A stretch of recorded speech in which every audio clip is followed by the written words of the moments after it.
grand-chose.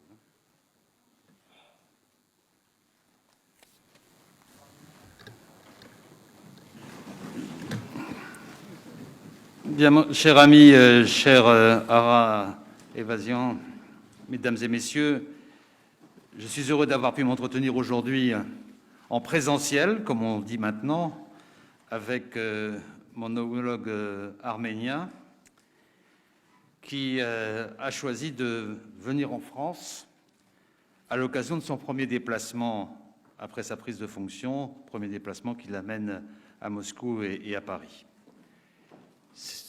Nous étions déjà entretenus au téléphone à plusieurs reprises. C'est l'occasion pour nous de bâtir une relation de travail solide, confiante, indispensable entre des pays aussi proches que le sont l'Arménie et la France, et dans le prolongement de l'amitié de longue date entre nos deux pays et entre nos deux peuples. Notre rencontre aujourd'hui revêt une importance d'autant plus grande qu'elle intervient dans un contexte qui exige, après 6 semaines d'un conflit très meurtrier au Haut-Karabakh et dans son pourtour, un engagement et une mobilisation sans faille. Une déclaration... Ah, pardon.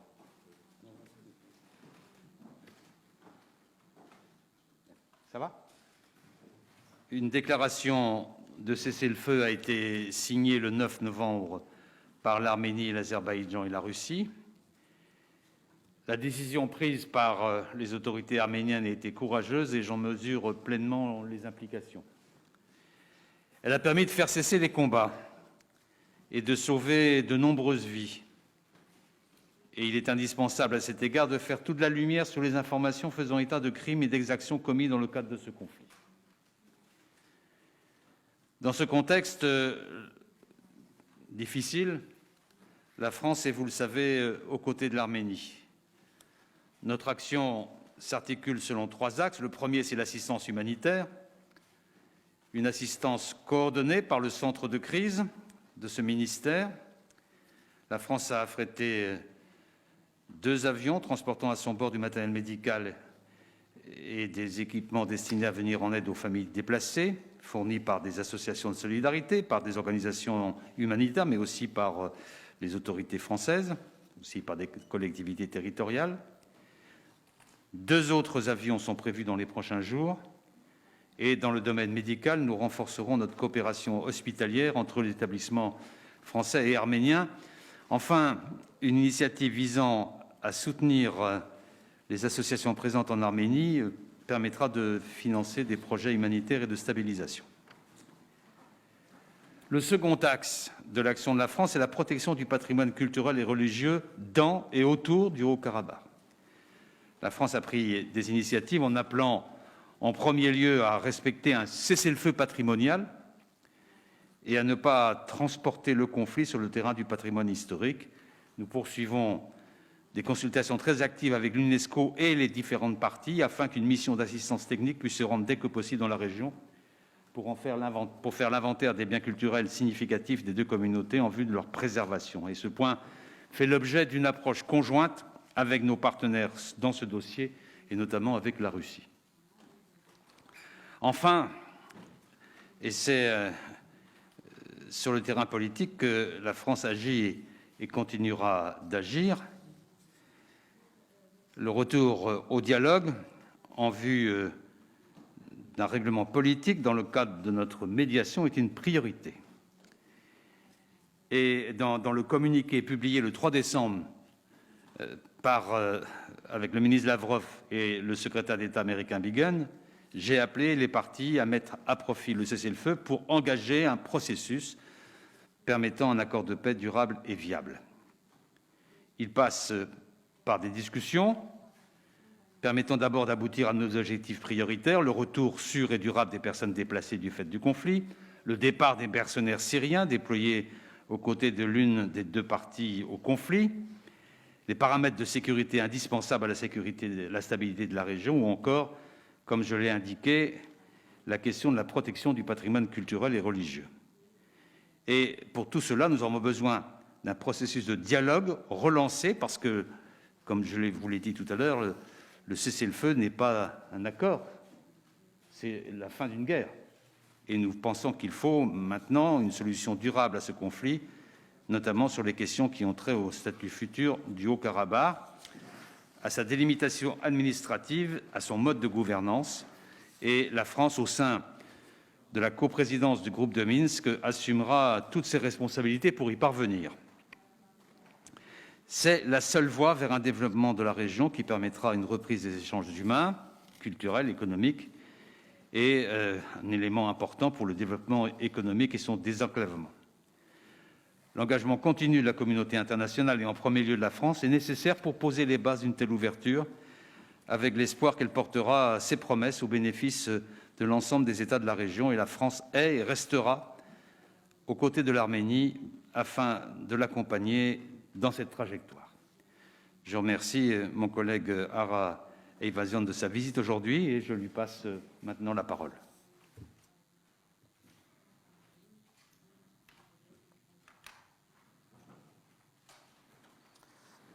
Շնորհակալություն հարգելի պարոն Լդվյան, հարգելի գործընկերներ։ Ուրախ եմ այսօր գտնվել բարեկամ Ֆրանսիայի մայրաքաղաք Փարիզում։ Շնորհակալություն եմ հայտնում իմ ֆրանսիացի գործընկերոջը հրավերի եւ ջերմ ընդունելության համար։ Գոհունակությամբ կարող եմ արձանագրել, որ մենք այսօր արդյունավետ եւ անկեղծ զրույց ունեցանք հայ-ֆրանսիական առանձնաշնորհյալ հարաբերությունների օրակարգում գտնվող ամենահրատապ հարցերի շուրջ։ Հատիպան առասկային հարցերից մեկը իհարկե Արցախի դեմ Թուրքիայի գործուն աջակցությամբ Ադրբեջանի սանձազերծած ագրեսիան էր եւ դրա արդյունքում ստեղծված բարդ իրավիճակը։ Մենք մտքեր փոխանակեցինք պատերազմից հետո ի հայտ եկած հումանիտար խնդիրների լուծման, խաղաղ բանակցային գործընթացի հետագա ընթացքի, տարածաշրջանային կայունության եւ անվտանգության ուղղված քայլերի, ինչպես նաեւ ադրբեջանական զորքերի վերահսկողության տակ հայտնված հայկական բազմադարյա մշակութային ժառանգության պաշտպանության վերաբերյալ։ Ես Հայաստանի Հանրապետության անունից խորին երախտագիտություն հայտնեցի Ֆրանսիայի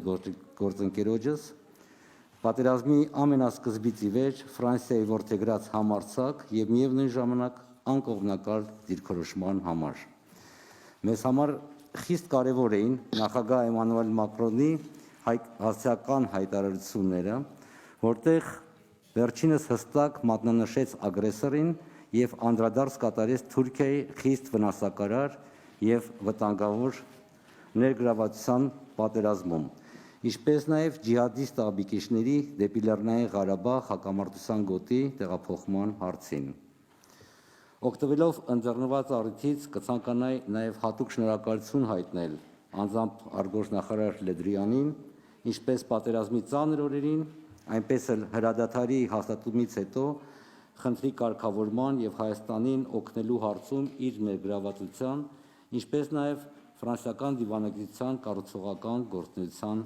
համար։ Ցանկանում եմ նաեւ շնորհակալություն հայտնել Հայաստանին Ֆրանսիայի կողմից ցուցաբերած հումանիտար աջակցության համար։ Վերջին ամիսներին մենք հիրավի զգացել ենք ֆրանսիացի ժողովրդի, պետության եւ հասարակական շրջանակների անկեղծ աջակցությունն ու կարեկցանքը մեր թիկունքում։ Դրա ամենավառ վկայությունն ինչպես վերոնշյալ փաստեր, այնպես էլ ֆրանսիացի մտավորականների, արվեստի եւ մշակույթի ոլորտի ներկայացուցիչների, պետական եւ քաղաքական գործիչների հազարավոր հայտարարություններն եւ մամուլի հրապարակումները։ Այս համատեքստում կցանկանայի նաեւ հիշատակել Le Monde օրաթերթի երկու լրագրողներին, ովքեր ծանր վիրավորվել են Արցախում իրենց մասնագիտական պարտքը կատարելիս։ Դրանց արագ վերականգնում եմ ախտում։ Իմ ֆրանսիացի գործընկերոջ հետ հանդիպման ժամանակ հանգամանալից անդրադարձանք Լեռնային Ղարաբաղի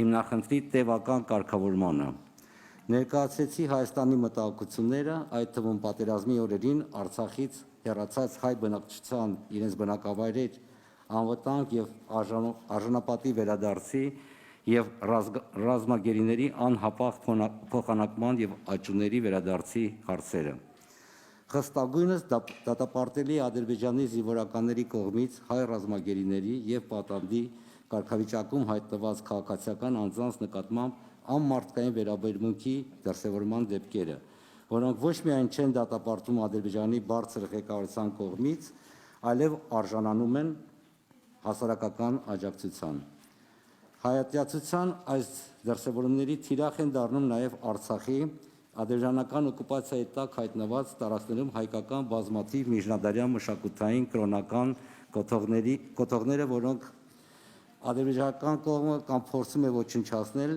սրբապղծել կամ էլ փոխել նրանց ինքնությունը։ Մտքեր փոխանակեցինք միջազգային կազմակերպությունների միջոցով այդ կրոնական մշակութային պահպանման ուղղությամբ։ Գործընկերներս ներկայացրեցի Հայաստանի դիրքորոշումը բանակցությունների հետագա ընթացքի վերաբերյալ, ընդգծեցի Արցախի ժողովրդի ինքնորոշման իրավունքի իրացման վրա հիմնված Արցախի կարգավիճակի ճանաչման կարևորությունը։ Անդրադարձ կատարեցինք նաև հայ-ֆրանսիական սերտ քաղաքական երկխոսության խորացման հետագա հեռանկարներին եւ համագործակցության ծրագրերին։ Ավարտելով խոսքս կուզենայի ընդգծել, որ շատ ուրախ կլինեմ հյուրընկալել գործընկերոջս Ժան-Իվ Լե Դրիանին Երևանում օրակարգային հարցերի շուրջ հայ-ֆրանսիական արդյունավետ երկխոսությունը շարունակելու նպատակով։ Շնորհակալություն։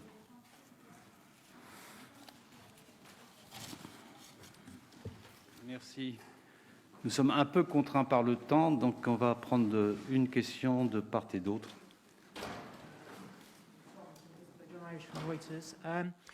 La semaine dernière, vous avez évoqué le souhait d'avoir une supervision internationale au Karabakh. Qu'est-ce qui bloque pour mettre ça en place, s'il y a quelque chose qui bloque? Je crois à l'Assemblée nationale, la Commission des affaires étrangères. Et sur la Turquie, il y aura une discussion des chefs d'État. Est-ce que vous avez eu les clarifications que vous souhaitiez par la Turquie et sinon, est-ce que le temps des sanctions est arrivé?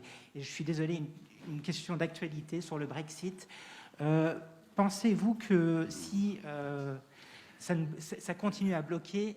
Ça fait trois questions, je répondrai qu'à une question. Je suis désolé, je suis pris par le temps et donc je vous ai dit les choses avant.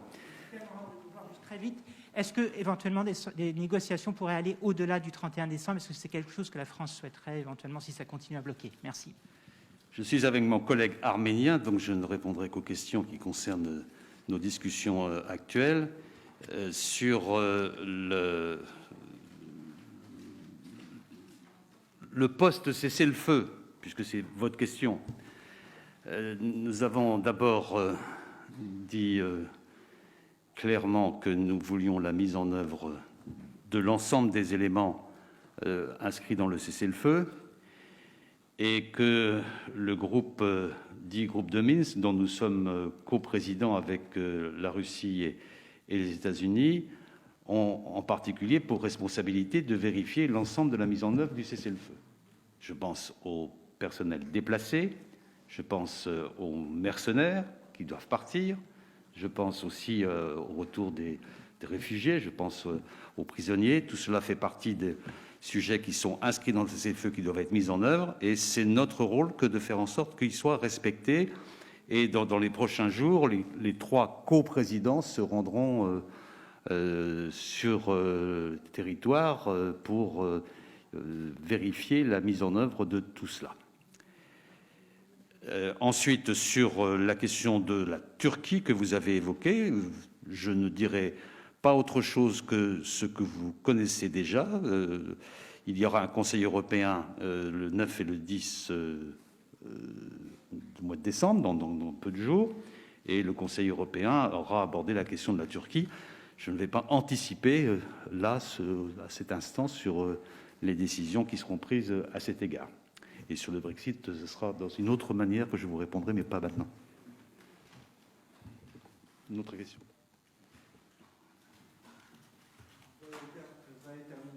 Magazine France-Arménie, Monsieur le ministre Le Drian, la déclaration du 9 novembre a mis fin au combat, mais comme vous l'avez vous-même souligné, la reprise des négociations dans le cadre de la coprésidence du groupe de Minsk reste nécessaire, notamment afin de définir le statut du Haut-Karabakh. Comment la coprésidence du groupe de Minsk envisage-t-elle la mise en application du droit à l'autodétermination de la population de l'Artsakh, compte tenu du fait que cette question est pratiquement la seule qui qui figurait dans les éléments des 6 principes de base de Madrid a demeuré ouverte. Et si M. Ayvazyan veut réagir sur cette question du droit à l'autodétermination, ce serait le bienvenu. Merci. Sur cette question, je crois avoir été assez clair dans mon propos introductif, mais vous faites bien de la reposer pour qu'il y ait une bonne clarification. Il y a un cessez-le-feu dont il faut mettre en application tous les paramètres. Il y a un cessez-le-feu qui a été signé par les parties en présence. Et les paramètres, je les ai déclinés pour les plus urgents, et j'ai bien noté que les autorités d'Azerbaïdjan mettaient en avant, les autorités de l'Arménie mettaient en avant dans l'urgence la stabilité et la sécurité. C'est le sujet de l'ordre du jour. Mais il faudra trouver, avec les parties présentes au conflit, la bonne méthode pour une négociation qui permettra de définir le statut du Haut-Karabakh, parce qu'il reste à définir. Et cette négociation doit s'ouvrir dans une discussion que nous aurons assez rapidement avec l'ensemble des intervenants. Donc je ne vais pas préempter l'issue de la négociation avant qu'elle n'ait commencé, d'autant plus que les parties prenantes doivent être autour de la table, mais notre volonté est celle-là.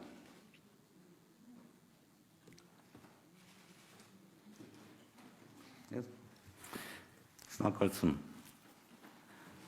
Տեսեք, ինքնորոշման իրավունքը եղել է բանակցային գործընթացի հիմնասյուներից մեկը եւ ռազմական ուժի կիրառմամբ ինքնորոշման իրավունքը հնարավոր չի հանել օրակարգից։ Ադրբեջանը եւ Թուրքիան սկսելով ռազմական ագրեսիան Արցախի ինքնորոշման դեմ, նրանք խախտել են միջազգային իրենց պարտավորությունները, իսկ Ադրբեջանը այդ թվում խախտել է խաղաղ բանակցային գործընթացի իր պարտականությունները։ Սեպտեմբերի 27-ից ի վեր մինչ օրս միջազգային հանրության մոտ ընկալման նոր ջրբաժան տեղի ունեցավ, որտեղ միջազգային հանրությունը հասկացավ, որ Լեռնային Ղարաբաղի հարցը սոսկ տարածքային վեճ չէ։ Եվ այսպիսի բոլոր այն հատվածներում, որտեղ Ղարաբաղի, Արցախի բոլոր այն հատվածներում, որոնք անցան Ադրբեջանի հսկողության տակ, տեղի ունեցան էթնիկ զտումներ եւ ռազմական հանցագործություններ։ Ինչը եւս մեկ անգամ ապացուցում է անհրաժեշտությունը անդրադառնալ Արցախի ինքնորոշման իրավունքի ճանաչմանը։ Միայն այդ դեպքում ինձ թվում է հնարավոր է հասնել տևական եւ արդար խաղաղությանը եւ միայն այդ ժամանակ կարելի է մտածել Հարավային Կովկասում խաղաղ գոյատևման եւ նոր ժամանակաշրջանի մասին։ Այսքանը, շնորհակալություն։